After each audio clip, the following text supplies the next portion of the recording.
আসসালামু আলাইকুম। চলুন দেখে নিই আমাদের বিশেষ বুলেটিন। গলা ছেড়ে গাইলেন প্রধানমন্ত্রী।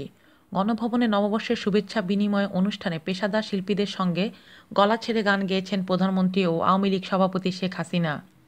অনুষ্ঠানে শুরু হয় বিশ্বকবি রবীন্দ্রনাথ ঠাকুরের এসো হে বৈশাখ এসো এসো গানটি দিয়ে। পরিবেশন করেন প্রখ্যাত শিল্পী সুবীর নন্দী, লাইলি ইসলাম, শামা রহমান সহ অন্য শিল্পীরা। এ সময় শেখ হাসিনাকে গলা ছেড়ে তাদের সঙ্গে গান গাইতে দেখা গেছে। প্রধানমন্ত্রীর সঙ্গে কৃষিমন্ত্রী মতিয়া চৌধুরী সহ আওয়ামী লীগের শীর্ষ পর্যায়ের কয়েক নেতা ও উপস্থিত অনেকে গানটি গাইতে দেখা যায়। আওয়ামী লীগের নেতাকর্মীদের আনন্দলোকে মঙ্গলালোকে বিরাজ সত্য সুন্দরও গানটি গাওয়ার মধ্য দিয়ে শেষ হয় সাংস্কৃতিক অনুষ্ঠান। এই গানটিতে অন্যদের প্রধানমন্ত্রী শেখ হাসিনা, কৃষিমন্ত্রী মতিয়া চৌধুরী প্রাণ খুলে গেয়েছেন। এরপর একে পরিবেশিত হয় তুমি নির্মল কর মঙ্গল কর মলিন মর্ম মূর্ছেদা ইত্যাদি গান। আমার মায়ের এলো চুল আমার বাংলাদেশ, আমার বোনের কানের দুল আমার বাংলাদেশ, রসের পিঠা খেজুর গুড় আমার দেশ বাংলাদেশ।